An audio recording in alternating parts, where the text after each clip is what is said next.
Can we make a full spectrum painting using only cool colors on our palette? I'm here to tell you yes, and the way we do it might surprise you.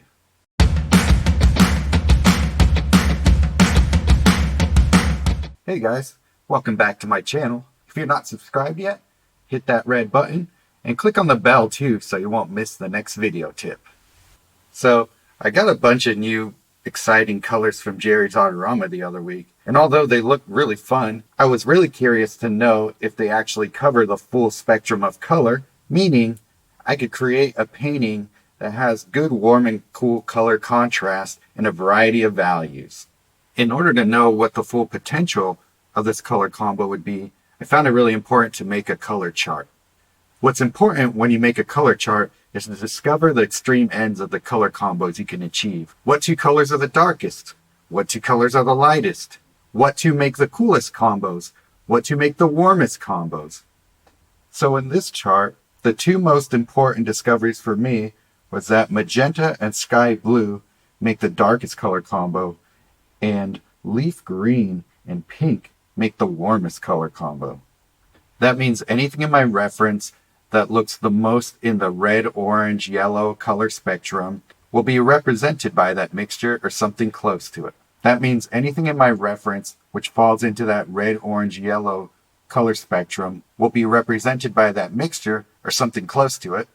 And our magenta sky blue combo will be the darkest mixture that we can make, so everything else will be lighter than that combo. Let's take a look at this color chart a little bit more in depth. We got our mixing white up here. Got our horizon blue right there. Jade, this color here. Leaf green. Sky blue. Lilac.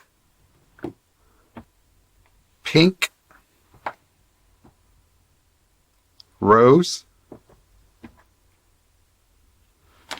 Magenta, and brilliant violet. So all these I mixed with each other, just went down the strip here, and the top row is mixing it with mixing white.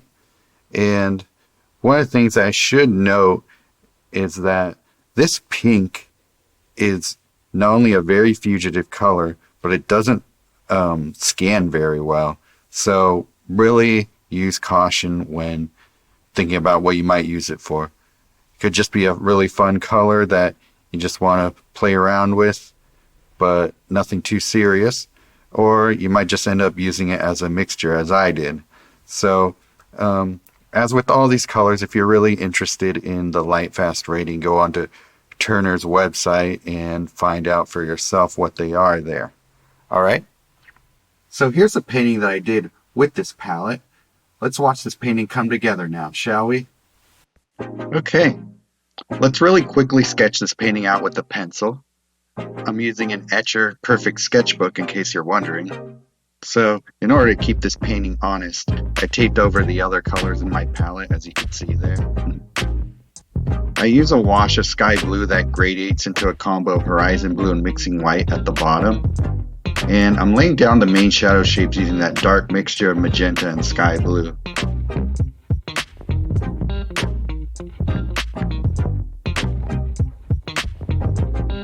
My next darkest shadow shapes are warmer and more green. They're still pretty dark.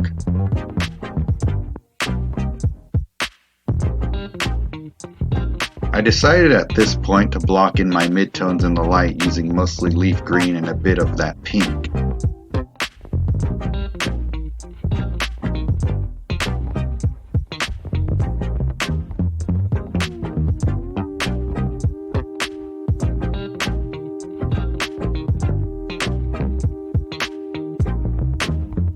That distant hill was crucial because it was going to show how warm anything in the distance can be.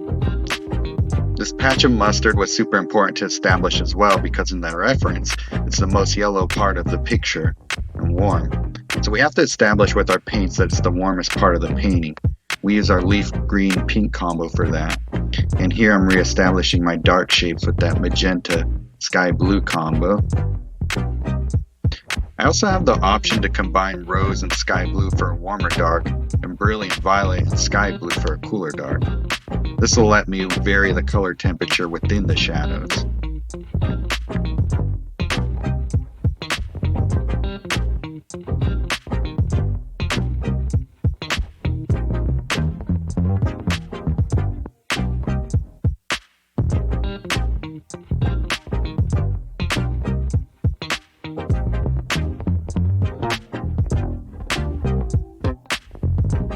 So once my lights and darks are established, I can start to dip into the rest of my paints to find those colors and values that link between the light and dark shapes.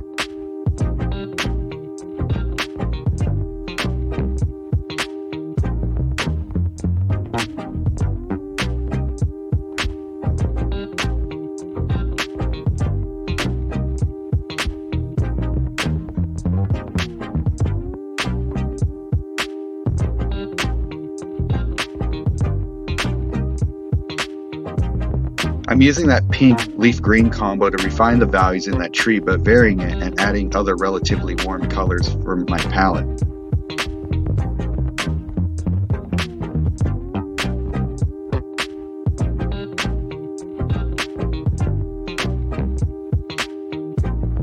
I decided that since I couldn't make a warm brown with this palette, warm violet will represent brown in this painting.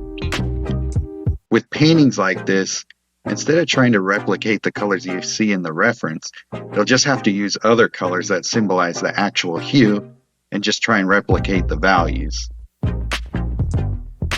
Now I'm going to paint the sky holes that will further define the tree. I use a slightly darker combo of colors in the sky wash because they would look too light in comparison otherwise.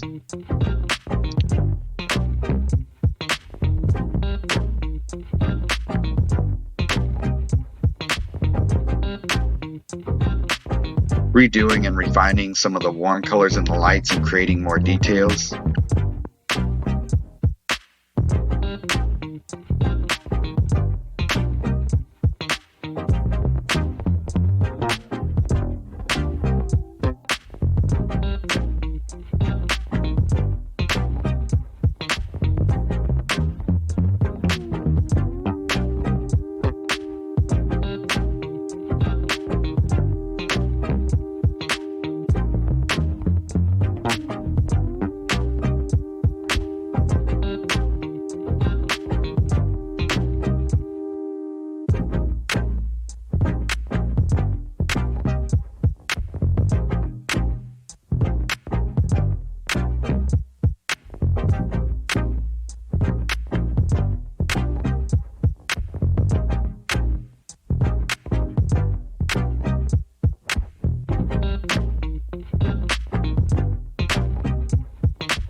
Some of the darkest warm darks are the vineyard stakes, so those are important for achieving depth.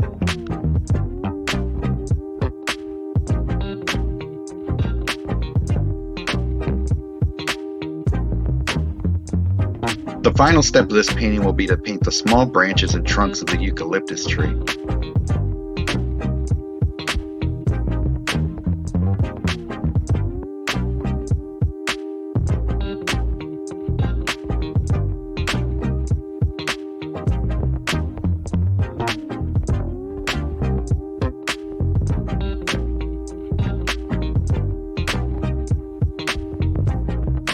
Here's a close-up pan of the finished painting.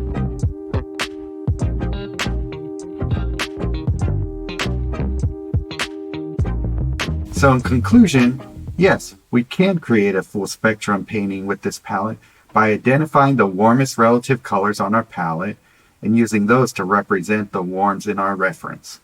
In this case, those warmest colors were that combo of leaf green and pink. We also need to identify the darkest combo of colors and use those to create the shadows and darkest darks. In this palette, we discovered it was magenta and sky blue. These paints are manufactured by Turner Colorworks, and you can find them at Jerry's Artorama. If you enjoyed the way I painted this piece and want to learn more about how I paint and gouache in my sketchbook, I have a free PDF that'll walk you through it in more detail. Hey, guess what? I'm doing a mini workshop with Etcher on September 17th. It's going to focus on painting seascapes in gouache, but I'll teach my ECR method that you can apply to any sort of landscape you want. And the best part? It's only $6. Links to all these things are in the video description below. If you enjoyed this video and got even a little bit of new info from it, I would love it if you gave it a like, shared it in your Instagram stories, or on your Facebook feed, or in your groups. It really helps me out and gets the word out about what I'm doing on my channel here. Thanks so much, and I'll see you in the next video.